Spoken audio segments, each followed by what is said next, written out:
MP Mark Mitchell, who I think is now on the line. Mark, you there? I am, Annie. How are you? I can't hear you. Can you hear me now? I can hear you now. Sorry about that. Thank you. That's all right. We had some technical problems at the start, but it's good to be online with you. Yeah, thank you so much for making time to talk to me today.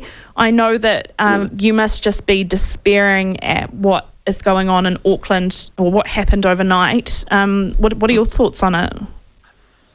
Yeah, I mean, I don't think, certainly in my memory, we've never had 7 gang-related shootings, drive-by shootings, like we saw last night in Auckland. I think that it's just indicative of the slow descent into chaos that we've sort of seen over the last 3 or 4 years. And I mean, an element of frustration on my side, because it was literally 4 years ago that we were trying to have the conversation with the government and signal to them that if they didn't take positive action then you were going to end up with a big gang problem and gang violence in this country. You know, with there's been a whole lot of contributors to that.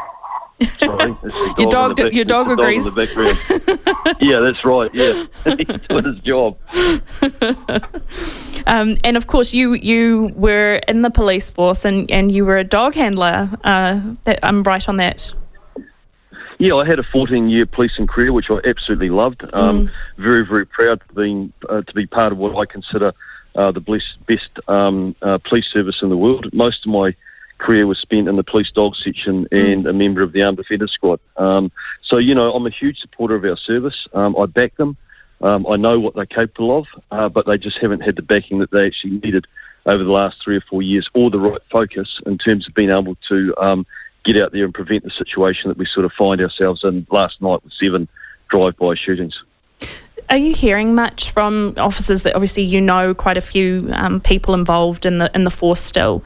Are you hearing how they are feeling about this escalating violence? Yeah, absolutely. Because fundamentally, every single police officer joins the police because they want to be involved in public service, and they want to protect the communities that they're part of. And so there's a deep sense of frustration for them because, I mean, obviously, you've seen the spike in this youth and juvenile offending. Quite simply, they can't, under the current pursuit policy, is they're having gang members and youth and juvenile offenders literally driving past them, flicking them the bird, knowing that the police actually can't do anything about it. That's hugely frustrating for them. Then they're actually catching the offenders, they're putting them into the justice system, and the courts aren't backing them up. So they're back out on the street the following night, reoffending. So, you know, the police, and by the way, they haven't really been backed and given the resources, the numbers that they need to be able to actively go after the gang. So there's been a high level of frustration inside our police service. Of course, they've got us through COVID. They had a whole lot of additional duties that were layered on them that really took them away from their core business. That was very tough on them as well. Yeah. And, you know, as we emerge from that, one of the big problems that we've got is probably a growing attrition rate within our police service for a number of reasons. You've probably got young police officers that want to go and do their OE experience, so they'll take some leave without pay and go overseas. And then on the other end of it, you've got experienced streetwise police officers that are a bit tired and fatigued with the whole thing and feel that it's time to get out. And fair enough too, when the job's getting harder and from all accounts the tools that are on offer for them to do their job are increasingly not up to scratch. So when it comes to the issue at hand, is it a failure of policy for police and for justice and the way that they are deciding to deal with these issues, or is it a failure of implementation? It's a combination. It's a failure of policy because this government has failed to act in the last 3 years to actually give police the powers that they need in terms of a proper firearms prohibition order that they can actually, with warrantless search powers, which means that they can stop and take firearms out of the hands of gang members. It's been a failure in leadership because for whatever reason the government have decided to appoint most recently a minister that I don't think her heart is really in the portfolio. I don't feel she really understands it, and therefore there's been a failure in political leadership around the cabinet table for our police service. And then also with Andrew Costa, who I have enormous respect for as a man and would never question his integrity, but I think that he tried to adopt this policing by consent model, which has parts of it has merit without a doubt, but it was the wrong time for us as a country, and actually he should have been focused on their core business, and that quite simply was clamping down and really disrupting and getting stuck into the gangs and organised crime that was starting to get a real foothold in New Zealand. So I've heard a bit about 501s. Obviously, they get scapegoated a bit for our gang situation here, and no doubt there is the impact of highly sophisticated gang members coming from Australia to basically set up shop here because they've been booted out. How much do you think that is really responsible for the explosion in gang violence, or is that just one little slither of the situation? No, look, we've had gangs in New Zealand for decades, and that gangs were obviously around when I was policing.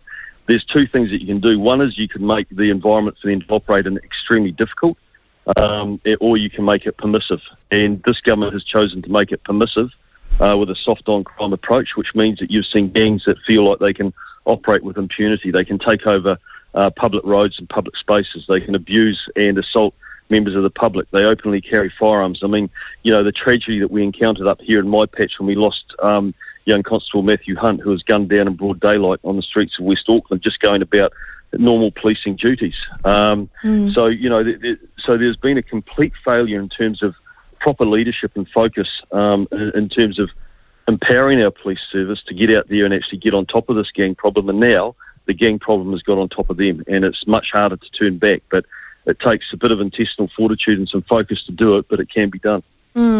Just on a political note, it's something that I've wondered. Why do you think Portia Williams was given the portfolio? Look, I don't know.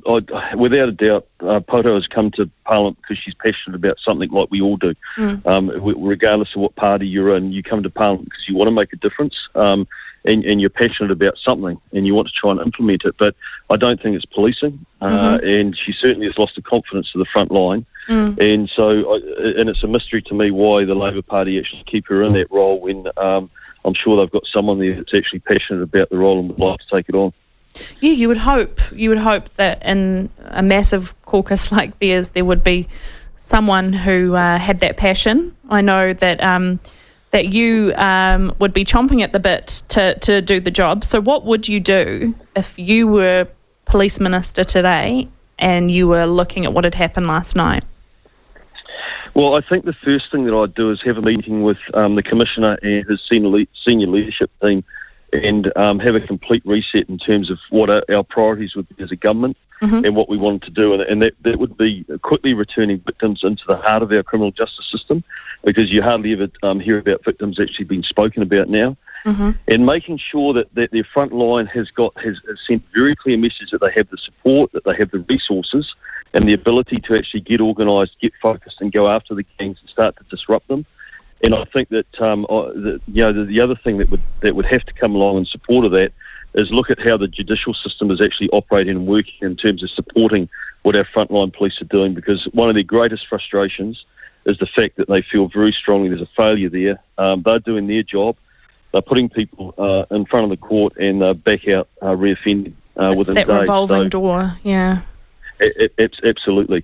Obviously, we'd have a very close look at the legislation, and we've got some announcements coming up actually around legislation that we want to take forward in terms of making sure the police have got the powers that they need to be able to take practical steps against gangs, organised crime, and this wave of youth and juvenile offending.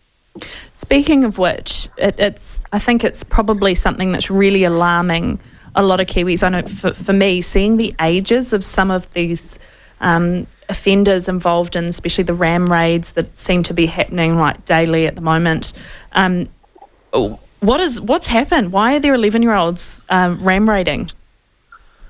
Look, I think that is a failure in terms of our social investment settings. And look, in my core belief is if we really want to make a huge difference, Annie, in terms of who's coming into our criminal justice system, it's that social investment model. Get into people's lives much earlier and make the investment that they need it to actually stop our young people from getting into the system. Because once they're there, it's much harder to turn them around. I think the reason why we've seen a spike in this type of offending is, number one, there's no consequences. They know they can get away with it. Number two, they've spent 2 years sort of isolated. And and basically a whole lot of the content that they're watching online is violent gangster type behaviour. And number three, I think that they look at the gangs and they see them out there with their bling and the way that they sort of can intimidate people and get respect or perceived respect, and I think that they see that as they're on their pathway to joining a gang. So how much of this can we place at the feet of things like, pressures on day-to-day living, cost of living crisis, so, poverty, all the kind of really hard things in life, and how much do we say parents aren't doing their job? I think it's a combination. I think without a doubt parents are under a lot more stress, having to work often 2 jobs to try and keep food on the table. At the moment everyone's dealing with cost of living crisis, inflation, interest rates going up. But I don't want to say that takes away the need for good parenting, because it doesn't, and there does have to be some parental responsibility around where is their 7-year-old, where is their 10-year-old. They shouldn't be in a stolen vehicle doing a ram raid, in Ormiston. So there does still have to be some clear parental accountability, but the reality of it is, Annie, is that a lot of these kids, they one of the big issues is they may not have positive role models in their lives. No. They may not have the guidance they need to sort of keep them away from the gangs and the people that are sort of encouraging them to get involved in this starting a criminal career, basically. Do you think there's active recruitment going for these children, or are they kind of seeking it out because they're enchanted by, as you say, the bling and the perceived respect? I think it's a combination of both. I think that they definitely want to be gangsters, and they have this romantic image that they sort of embrace. They're so young, they don't actually understand the risks that they're taking when they're stealing cars and driving at high speed. They're not mature enough to understand the risk that they're putting themselves at and members of the public at, because they watch a lot of this online stuff and it's not real. They crash, they die, and then they reset and they get going. They respawn and they get going again. But so that's one of the big issues. The other issue, of course, is that gangs have always recruited young people. They always use them to do low-level crime or burglaries and thefts to fill orders for stolen goods. That's been going on for decades because they know that the youth offenders are less likely to get a much weaker sentence, and so that's one of the tools that they've always used. On the left, increasingly, we're hearing. Probably on the further left in New Zealand and overseas, we're hearing about, defund the police and we need to take away the punitive aspects of our justice system and, who needs prisons? You kind of just have a mediation and everyone gets on with it. How concerned are you about the traction that those kind of ideas can get in society?